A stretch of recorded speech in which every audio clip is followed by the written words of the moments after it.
পাড়ে আমের গাছ লাগিয়েছেন এই মৎস্য খামারি ভাই আমার। তো দেখুন যে একদম আমের সাইজ দেখেন, এটা বাড়িফোর জাত।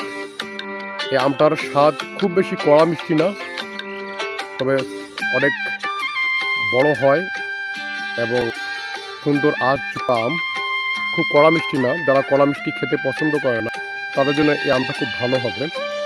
তো আমরা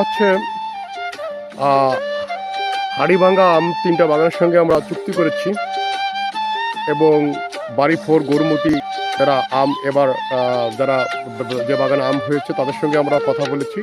আম নিয়ে তাদের কাছ থেকে আমরা সংগ্রহ করে আপনাদেরকে পৌঁছতে পারবো। আপনারা যারা ফ্রেশ কেমিক্যাল মুক্ত আম খেতে পছন্দ করেন,